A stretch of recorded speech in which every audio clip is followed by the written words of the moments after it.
तो है। कितने ज्ञान है अपने पास में अभी? 2 ज्ञान। कौन कौन से? मति ज्ञान और श्रुति ज्ञान, 2 ही ज्ञान है ना। अच्छा, और निकोदिया जी के पास में, एएनपी के पास में है ज्ञान कि नहीं है? बता, एएनपी के पास में कोई ज्ञान है? अब चला ज्ञान है। बिना ज्ञान तो जीव होते हैं, ये अपनी बात है ना। बिना ज्ञान के कोई जीव नहीं होता। तो हम पूछ रहे हैं निकोदिया जी के एएनपी जीव के पास में कितने ज्ञान है? 1 ज्ञान। कितने ज्ञान है? देखो, प्रत्येक संसारी जीव के पास में 2 ज्ञान होते ही होते हैं, मति ज्ञान और श्रुति ज्ञान। क्योंकि बिना मति ज्ञान के साथ श्रुति ज्ञान तो होता ही होता है, अकेला मति ज्ञान कभी नहीं होता। अब आपका प्रश्न होगा कि जब एएनपी के पास में मन नहीं है तो उनके पास मति ज्ञान कैसे, है ना? मति ज्ञान या श्रुति ज्ञान कैसे? तो मति ज्ञान की परिभाषा है, जो इंद्रियों के माध्यम से जाना जाए उसका नाम मति ज्ञान है, और मति ज्ञान के द्वारा जाने हुए पदार्थों को विशेषता से जानना श्रुति ज्ञान है। उनके पास में स्पर्शन इंद्रिय है कि नहीं है? कौन सी इंद्रिय है इंद्रिय के पास में? स्पर्शन। तो उनको स्पर्श करते हैं, छूते हैं, तो उन्हें सुख दुख का अनुभव होता है कि नहीं होता? वे जानते हैं कि नहीं जानते? बस ये जानना तो उनका मति ज्ञान है।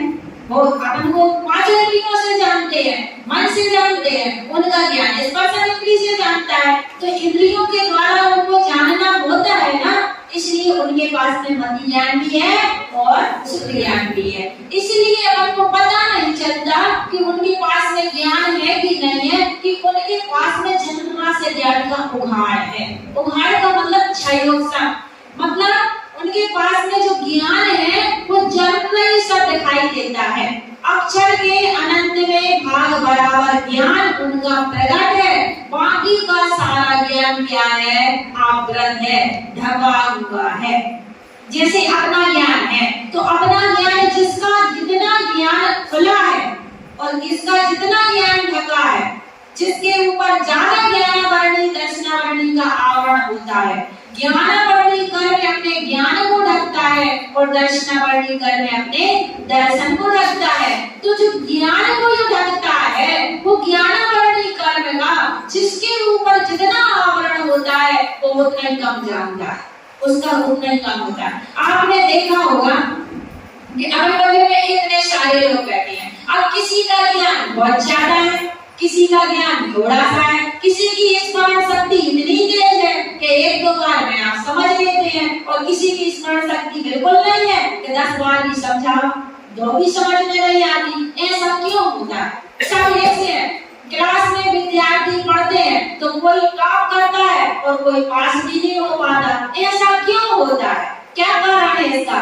इसका कारण है ज्ञान का आवरण।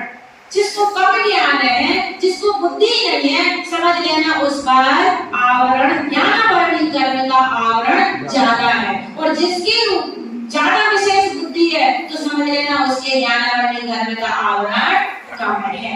कम है तो पूरा ज्ञानावरणी कर्म का आवरण जिस दिन खत्म हो जाता है उस दिन क्या प्रकट होता है? केवल ज्ञान प्रकट हो जाता है।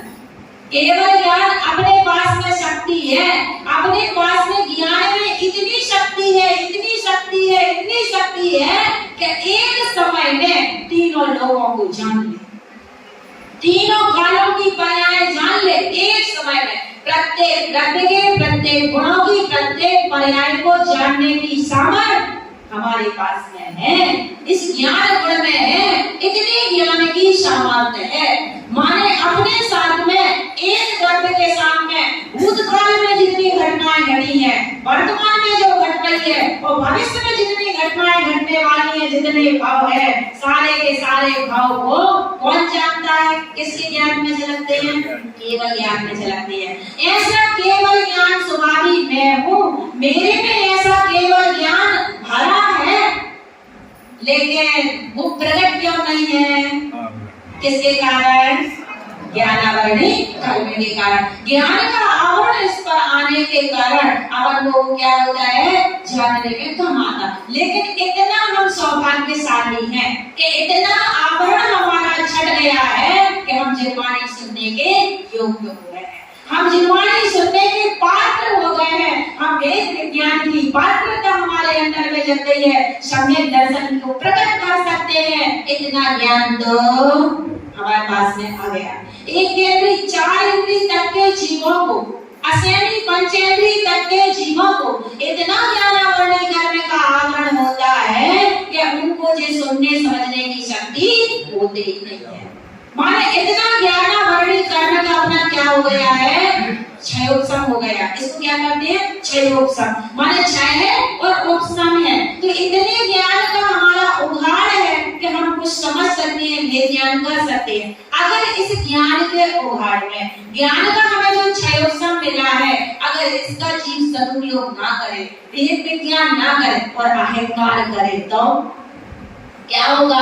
इसको, इस ज्ञान को, आज जो हमें वर्तमान में ज्ञान मिला है, इस ज्ञान का अगर जीव दुरुपयोग करे, दुरुपयोग का मतलब पाप विषय कसाय में इस बुद्धि की खर्च करे, इस बुद्धि को कहाँ लगाए, छल में, विपंच में, मायाचारी में, धोखाधड़ी में लगाए इस बुद्धि को, इस ज्ञान को, तो क्या होता है, ज्ञानावरण करने का बंद होता है। फिर क्या होगा, ज्ञानावरण करने का बंद होगा तो क्या होगा, ज्ञान पे आ जाएगा आवरण, और ज्ञान पर जितना जितना आवरण आता जाएगा उतना उतना जीव क्या हो जाएगा, बुद्धिहीन होता जाएगा, बुद्धिहीन होता जाएगा, और होते होते फिर वो इस पर्याय से निकल करके नीचे की पर्याय में चला जाएगा।